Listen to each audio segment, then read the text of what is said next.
మేము ఈ సమ్మె ఎందుకు చేస్తున్నామని అంటే మాకు రెండు పిఆర్సీలు బాకీ ఉన్నాడు.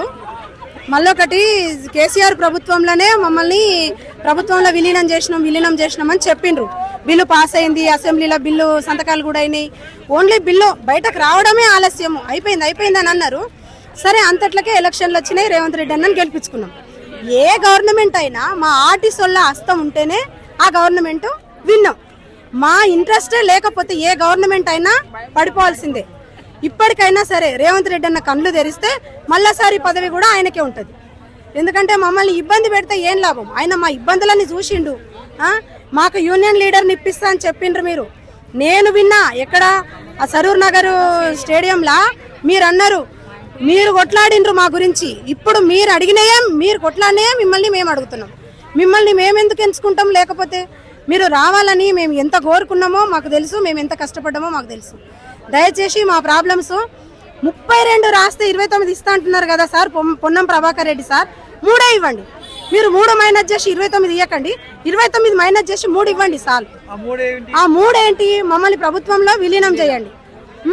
చేతనైతే ఇస్తామని ఒప్పుకోండి, చేత కాకపోతే అది లేదని చెప్పండి. మీరు ఆనాడు పొన్నం ప్రభాకర్ రెడ్డి సార్ కూడా 7 మీటింగ్ అయితే 6 మీటింగ్ హాజరైనరు. మీరు ఇవాళ సీట్ల కూర్చొని మీరు ఆడుండి మమ్మల్ని బెదిరించినట్టు మాట్లాడుతుంటే కుదరదు. మేము ఓటేయకుండానే మీరు సీఎంలు అవ్వలేదు సార్. మేము ఓటేసినాం కదా, మా చేత ఓటేపించుకొని మీరు మమ్మల్ని నష్టం పడగొడుతుంటే మేము ఎందుకు చూసుకుంటూకుంటాము?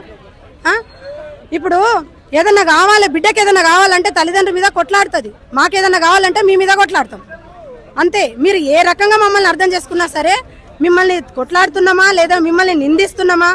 మాకు 3 మీరు చేయండి, విలీనం చేయండి, మాకు యూనియన్ ఇవ్వండి, మాకు మా బకాయిలు, మా 2 బకాయిలు మాకు ఇవ్వండి. మేము రెండింటికి అదనంగా 3 అడగట్లేదు కదా, 2 ఉన్నాయి, 2 ఇస్తున్నాం. 17, 25 మాకున్నాయే మిమ్మల్ని అడుగుతున్నాం. మాకున్నాయి, మాకు ఇచ్చేయండి అంతే. ఇప్పుడు పునఃప్రభ గారు ఏమంటుండు, ఇది కళ్యాణ లక్ష్మి హిట్ అయింది, కాంగ్రెస్ మంచి పేరు వస్తుంది కాబట్టి హరీష్ రావు దగ్గరుండి ఆర్టీసీ వాళ్ళతో స్ట్రైక్ చేపిస్తున్నాడు అని చెప్పేసి మాట్లాడుతున్నారు. కళ్యాణ లక్ష్మి హిట్ అయితే మాకెందుకు సార్? అసలు మాకు అది లేదే. మాకు రేషన్ కార్డు ఉందా? అంత సీనేం లేదు. హరీష్ రావు సార్ చెప్తే మేము ఎందుకు వింటాం? మాకు తెలియదా? హరీష్ రావు సార్ మీద ఎందుకు అనడం అనవసరంగా? ఒకరి మీద ఒకరు మీరు అనుకొని మమ్మల్ని ఎందుకు దెబ్బతీస్తారు? మేము ఇలా కొత్తగా సమ్మె చేస్తున్నామా? మరి ఆనాడు మీరు సపోర్ట్ చేసినప్పుడు, మేము సమ్మె చేసినప్పుడు మీరు సపోర్ట్ చేసి చేపించిరా మమ్మల్ని సమ్మె? మేము సమ్మె చేస్తేనే కదా మీరు వచ్చి మాకు సపోర్ట్ చేసిర్రు. ఇంకా హరీష్ రావు సార్ హస్తం మా దాంట్లోకి రాలేదు, వాళ్ళది మా దాంట్లోకి రాకుండా మీరు చూసుకోరు. అది ఇంకొకటి, ఇప్పుడు ప్రైవేట్ టెంపరీ డ్రైవర్లను పెట్టి బస్సులు నడిపిస్తున్నారు. సో ప్రజలు కూడా కొంచెం గాల్లో ప్రాణాలు పెట్టుకొని బస్సుల కోసం ప్రయాణిస్తున్నారు. సో ఇది ప్రజలకు కూడా ప్రాంతం చెలగాటం అన్నగా ఉంది. అది ప్రజలు గుర్తించాలి. ఎందుకంటే ప్రజలు కూడా మాకు సపోర్ట్ ఉండాలి. చేస్తుంది మీరు మీ సమ్మెకి మీరు ఏది గ్యారంటీలు ఇచ్చిందో చేసిన ప్రభుత్వం మధ్యలో ప్రయాణికులు ప్రజలు ఎందుకు ఇబ్బంది పడాలి? ఇప్పుడు ప్రయాణికులకు కూడా అర్థమైతుంది కదా. ఆర్టీసీ వాళ్ళు బస్సు నడిపితే ధైర్యంగా పడుకుంటారు, వాళ్ళు నిద్రపోతారు. మేము లేపి స్టాప్ వచ్చింది, లేవండి, దిగండి అని చెప్తాం.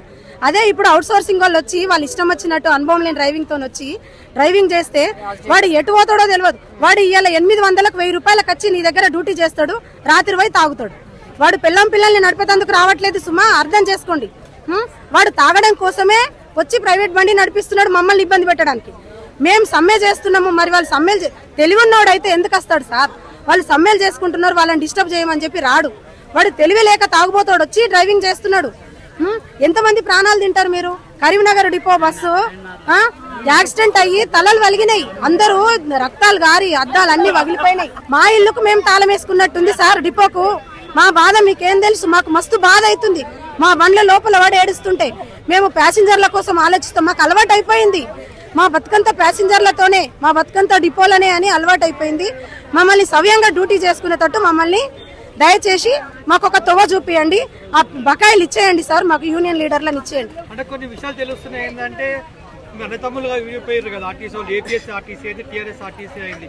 సో అక్కడ ఏపీఎస్ ఆర్టీసీ బస్సులో ఎక్కువ తిరుగుతున్నాయి, ఈ సమ్మెని తక్కువ చేయడానికి ఐపీఎస్ఆర్టీ బస్సులు కూడా బాగా తిరుగుతున్నారని చెప్పి వినిపిస్తుంది. ఎంతవరకు ఏం లేదు సార్, అదంతా అబద్ధం, అది రూమర్, అదంతా పుట్టిస్తున్నారు జనాలు, ఏదో ఒకటి కల్పించి మాట్లాడిస్తారు అంతే, అదేం లేదు.